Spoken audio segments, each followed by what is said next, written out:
what's up, man? You want to take a spin in the heli? If you want to roll with the bling and the bitches, you gotta call me more often, bitch. Okay, Brucey. Some other time. Okay, petty bitch. Yeah, Brucey, for some reason, just if you don't call him often enough, I guess more people than just Brucey do it, but just now, you didn't call me often enough, so I'm not gonna hang out with you. The eternal problem of having to placate all of these people, all these friends in this game. By the way, I was looking over just earlier today the 100% completion checklist for this game, not because I intend to try to cobble together this into a 100% run at the very end, but I think it might be interesting just because I enjoy playing the game and enjoy having some sort of goal in mind and not just dicking around. I mean, dicking around is great and everything, but you can only do it for so long before it becomes kind of boring. Not that all the stuff that you have to do to get 100% completion is super compelling or anything, but it might be neat on this file, after the LP is done, continue to do it and try to get 100% on this game, which I have never done before because it's kind of a pain in the ass. You have to, I don't mind, obviously, doing all the stuff that I'm going to be showing, like all the random encounters and all of the assassination missions and all of that stuff. I'm going back and forth on whether or not I want to just show, a couple of the other things you can do, like the vigilante missions, like the most wanted people. The most wanted ones might be fun to see. And I'd like to show at least one more of the races, perhaps, which you need to do, I think, 9 or 10 of those. Another thing is that you have to do activity with each of the main core buddies, which I am not going to do. But I'll keep talking in a minute, but I'm gonna let Mr. Dying Old Man talk for a little bit. And I care about my legacy. I've worked hard for this line of work. Now some Russian assholes think they can march in and take control of rackets my family has run for 50 year. You mean 50 years of you bleeding the city dry might finally come to an end? I know it's a terrible tragedy.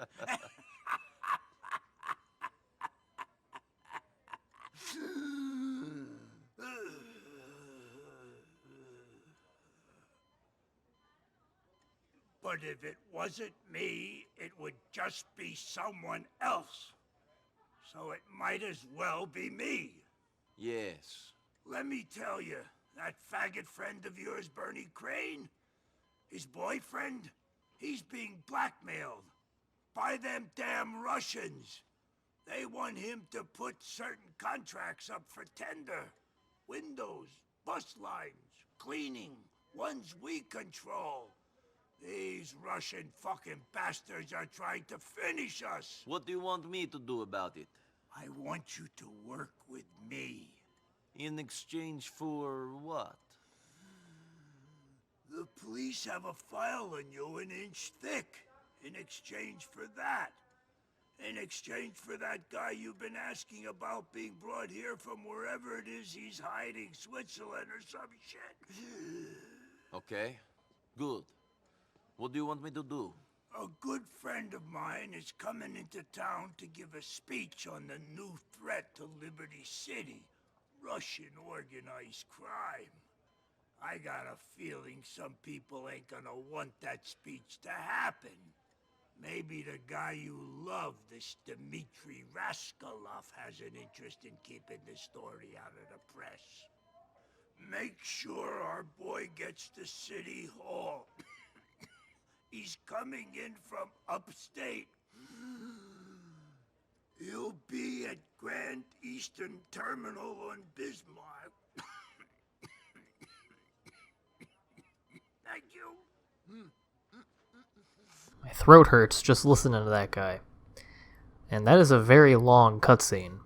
But it has some important stuff, and while I was watching this cutscene while recording this gameplay, I was actually thinking about how Gravelli is an interesting character because he is the last person you get regular missions from. Well, I mean, not including the final missions of the game, which comprise what is known as Chapter 4, because believe it or not, we're still in Chapter 3. But, yeah, it's just like a few missions that make up the last like hour or two of the game, maybe.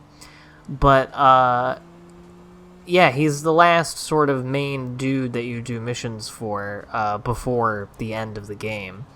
And the fact that he's, like, still running these, like, honestly very, like, petty and, like, small rackets for the Mafia to be involved in.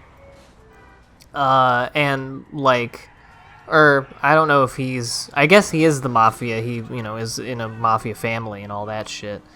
And, yeah, accidentally murder somebody and trigger the cops. That's awesome. But, I don't know. I think he stands in as an interesting sort of... Because I've talked about in this LP before about sort of the decline of organized crime in the U.S. since, like, RICO laws and stuff like that. And how it's all very much still present, and in many ways it still is, brutal and self-defeating in many ways, as it always has been. But it's, like, even more futile now, because, like, the real power has been, concentrated entirely into, like, finance and capital. And so, these sort of... all things considered, relatively small-time crooks, in terms of the money that they're hauling in and controlling in, a city that's supposed to stand in for New York City. Yeah, it's like bus lines, bookies, like the most powerful people in organized crime in this city are doing, like bus lines, windows, construction, and I mean, that is how it is in a lot of ways in real life. And again, they're still doing, like, serious shit and everything. There's still many of them pushing drugs and guns and all that and getting people murked. I don't know if they operate on quite as high a level as depicted in this game. I feel like the mob is pretty, unsubtle and reckless in this game. But for one thing, this game is supposed to be a satire of America and of, crime, both in, how crime and organized crime have continue to manifest in this country, as well as how violence and crime are portrayed and subsumed by the media and all of that. And by, us, consumers of media, including consumers of the game.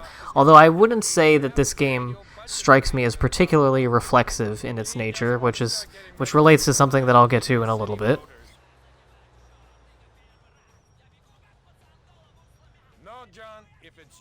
I do think Gravelli is an interesting character. It's gonna be somebody, so it might as well be me, like, just hanging on to that, like, feudal bit of money and power on his deathbed.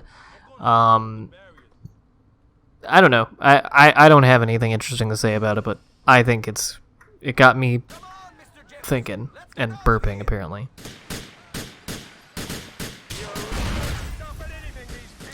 So yeah, we got quite the big shootout, and as you'll see, I fuck it up on the first go-round. Well, not this part, but you'll see. And I remembered this game being quite difficult. This mission being quite difficult. Once again, I'm going to say that is probably... That guy got fucking murked. You should have gotten out of the way, bud. I'm going to mostly attribute that, again, to being me having mostly played it on a controller before this, and it is much easier with mouse and keyboard, who would have thought. But it is still fairly challenging. I mean, there's a ton of guys, and they really just keep coming, and it's very easy to let the stupid politician that you're escorting get killed, so you just gotta be careful. And I got a little too nutty with it this first time around in just a moment, as you'll see. But hey, it took me this long, except for the fucking, the mission in the last one where you're supposed to kill, Ray Pacino and his crew where I blew myself up. This will be the first mission that I died in no, I guess I didn't die in it, I just failed because the guy died.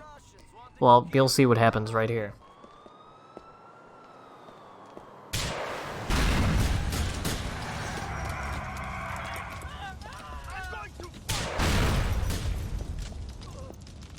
Yeah, I don't know how he died. I don't really know where he was. But, yeah, he fucking died, so whoops. But yeah. As I was saying earlier about the 100% completion stuff, I just looked up the list again to see what all you need to do. It's the main story missions, and which things I think I might try to show at least one of before the LP ends. And one of them that I haven't done any, and you've probably been noticing me getting texts and phone calls about it intermittently throughout the game, is there are 10 drug delivery missions you can do for little Jacob. It's what he is referring to when he texts you and says, like, there's work if you want it, from Badman. I have done them not in a really long time, so it would be very new to me, so I might show off a couple of them. There's also 30 cars that you can get for Stevie, Brucey's friend. Those are a little bit hard because they're the kind of thing where they're not on the map or whatever, you just gotta look for them, which is cool, but, like, it's gonna be a lot of wandering around if I'm gonna try to find all fucking 30 of them, and I'm not going to do that just to, edit it all together into, like, a 1.5 minute long montage of me finding cars. I just don't think it would be worth it. I don't think anybody really cares. I think that's something that I'll relegate to streaming or just doing it off screen eventually in a potential 100% completion run of this.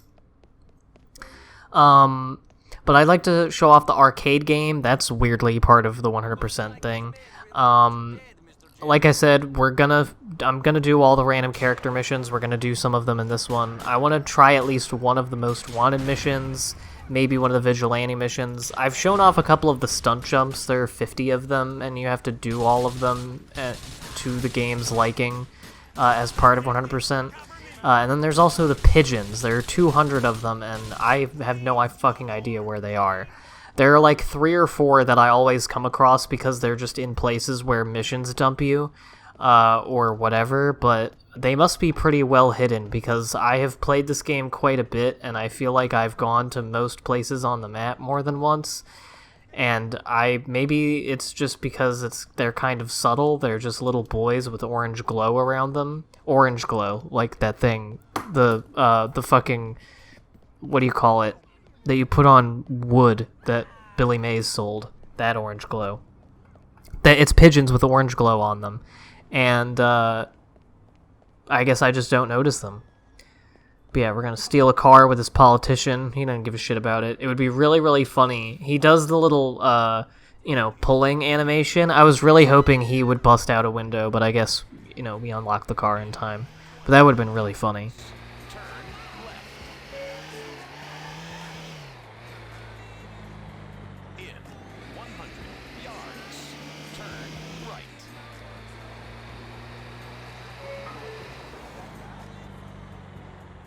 So we're just gonna drop this guy off. I keep dropping shit off my desk and moving around. It's probably making a lot of noise.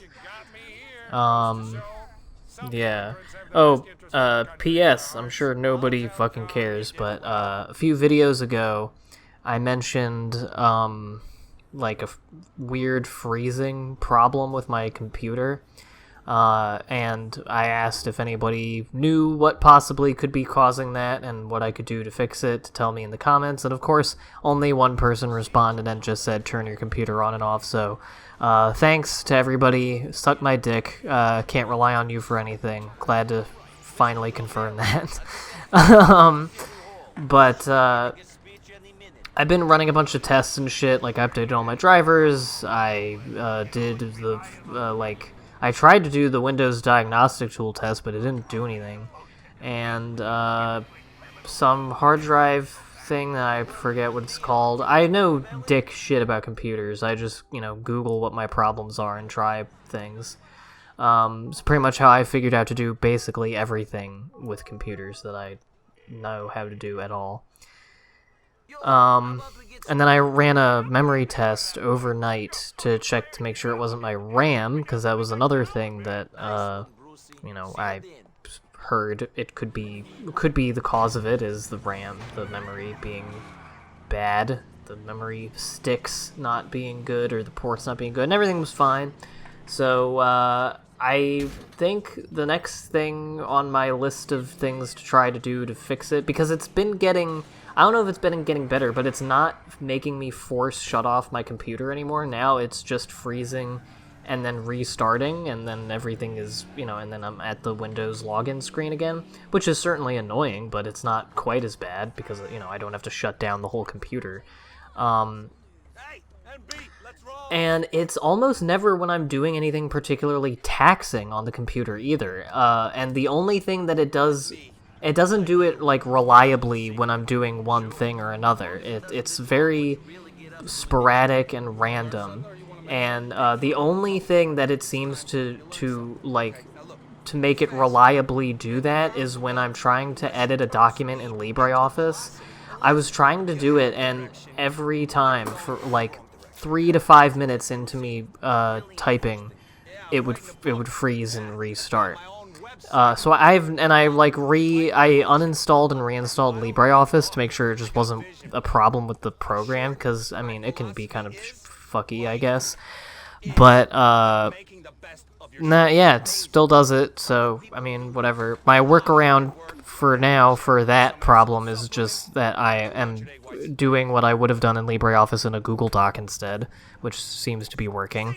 But yeah, I think my next thing in the list of things to try is just to do a good reformat of the old hard drive and reinstall Windows. I'm probably going to wait until this LP is done to do that, and then back up my save, and then do that, and then hopefully it'll all be good, and I'll try to do that in between this one and the next LP. But that's a whole rigmarole. That's dedicating a whole day to backing all my bullshit up and, getting everything set back up. Most of the things the non-basic computer stuff that you can just find packages for online. I forget what the website is called that it just has. You can just bulk download and set up all of the, pretty widely used programs. Anything else, I have all of the setup and files backed up already. I'm pretty good about backing up the important things on my computer, I would like to think.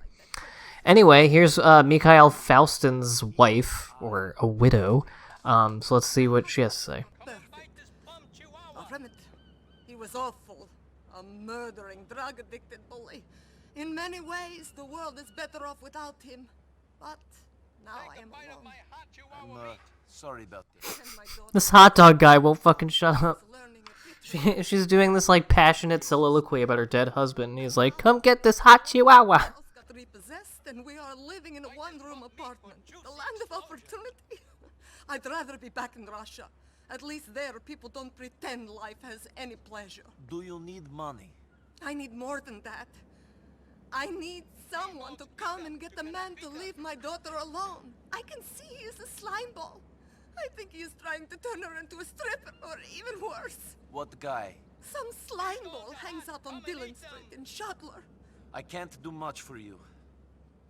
But I will get this slime ball to leave your daughter alone. Nico, thank you. But please, no more killing.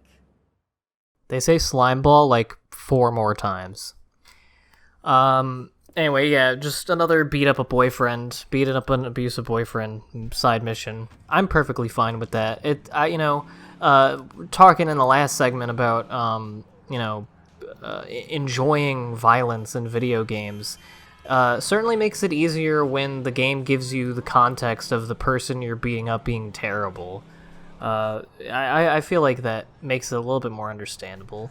Maybe that's why people... Well, it's not the main reason why people love the Wolfenstein games, but I think Wolfenstein is covered by that because it's Nazis, right? Why wouldn't you have a grotesque fascination with the fantasy of blowing apart a bunch of Nazis. Which actually segues perfectly into the other thing that I wanted to talk about, which was that. I mentioned that at the end of the last video. I've mentioned it in a video before, and I kind of wanted to I've been thinking about it. I also have been reading some stuff about it. It's something that I definitely want to think more about, and could stand to think more about. And I hope will, again, spark some discussion with you people about what you feel about it. But the subject of, enjoying, the violence in video games and, what that should mean, whether it is bad, I kind of want to, I don't want to get into the whole thing of, is it morally bad for an individual person to play and enjoy a game of a specific nature. Nor am I super interested in the question of whether it is immoral for an artist or a company, a distributor, developer, to make and, produce and market a game with violence, and that could potentially make an already aggressive person more aggressive or whatever. Because to me, I mean, in my opinion, the answer is no, really. I don't think consuming media in and of itself is super bad. I like how his face gets fucked up there. But I think it's ultimately just kind of an uninteresting question, because I'm more interested in the nature of what's in the games. And so here's what I've thought. By the way, this is Mel. He was in the bar. These aren't super intriguing random encounters, so I'm not going to talk about them. But and I'm just going off of the notes in my phone, so if I seem disjointed or whatever, then I apologize. But, so, violent video games, their effect on society and, individual psychology, I think, is best understood through a materialist lens, and, a dialectical lens. Because video games do, interact with the brain differently than other mediums, as I've said. Their interactivity is the main thing setting them apart from a violent movie or a violent TV show or a violent book, is your active participation in the content of the medium. The material reason for video games' existence, I think, should also be considered. It is very much like a late capitalist medium, in the same way that film came out of the rise and spread of industrial capitalism, because film was originally a scientific venture of, capturing light and studying the human body and studying the physics of motion and all of that. And then eventually became an artistic, and very shortly after that, a commercial enterprise. And using technologies and using modes of production that were only possible with the technological changes and the social and economic changes of the industrial revolution, industrial capitalism, modern capitalism at the turn of the 20th century. I think video games are analogous to that in terms of being products of the economy they came out of, because they came out, even though there are older examples of video games in this. Video games, first with arcades and then with home consoles, came out in the 70s and 80s is when they got really popular. And then the 90s and early 2000s, I think, is when they've really sort of exploded into the massive industry that it is now. And it's only gotten more massive since then. But I think the 90s and 2000s were sort of broadly where the most rapid period of growth came from for that industry. So, and, it came out of the more hyper-financialized economy of the late 70s and 80s. It came out of, video games as, home consoles, which were popularized at the beginning in the 80s. came at a time of more conspicuous consumerism and a great amount of investment in technology companies and entertainment companies. Only expanded in the 90s, especially with internet companies and online gaming and all of that. So, like, I think that's interesting to consider, and I think it's also interesting to consider the effect that playing video games has for people, and I don't mean with violence. I mean just on a chemical level, why it's fun to play games and why games are nice. And it's, I think, because it gives people, and especially young people, because, you know, it's a new technology, but a lot of games are aimed at younger people. It gives them avenues to achieve goals and to feel an artificial sense of fulfillment in this sort of financialized late capitalist time, with many of the most popular video games being the ones with the most, like, dominating power fantasy type versions of that fulfillment, you know, where it's not just you feel good because you've completed a task, but you feel good that you've completed a task that puts you in a position of superiority over, if nothing else, the, you know, computer characters in the game, or just the game itself, by mastering it and completing it and figuring out what you should do in it. Your shit? Yes, it's the real urban consciousness, and man, it is real. Pathos, believe that. Why are you selling it on the street? The majors are just pimps, and I ain't no bitch. It's not just like passive consumption, not just because it's interactive, but because of what that interactivity, you know, there's goals and rewards. Like, there's things you don't get when you're watching or reading something, because you're doing something, and there's a response to that.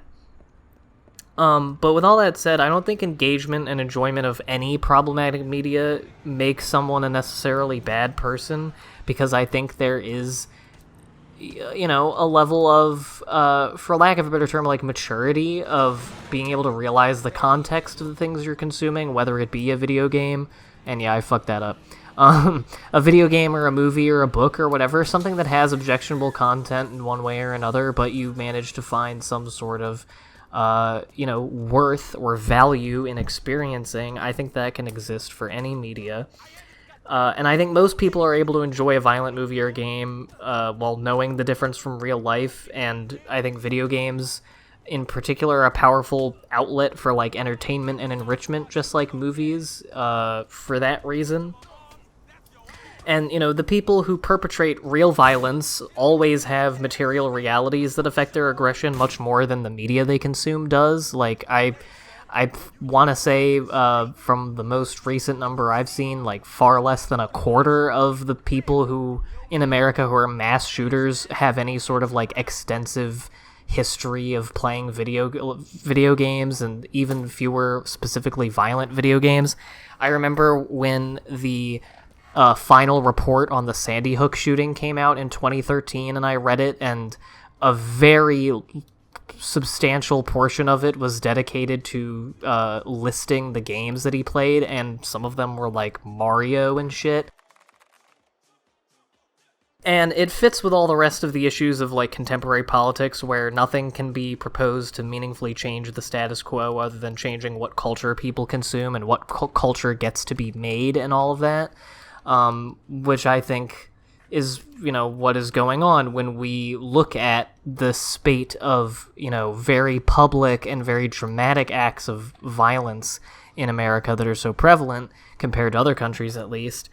And what we say is, well, what is our culture, you know, what is our media, our pop culture, how is that creating this, rather than, you know, again, the material realities of the people who are doing it.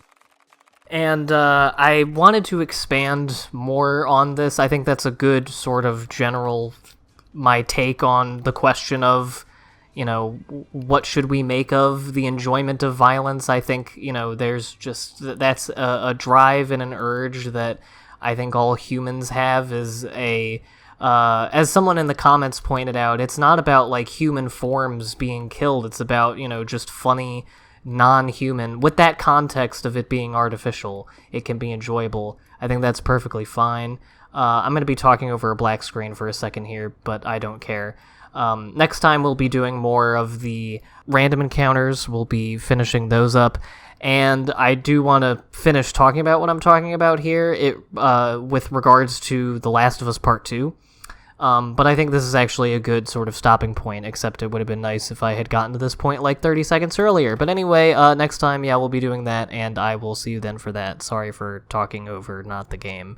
I don't think anybody cares. Okay, I'm gonna stop talking.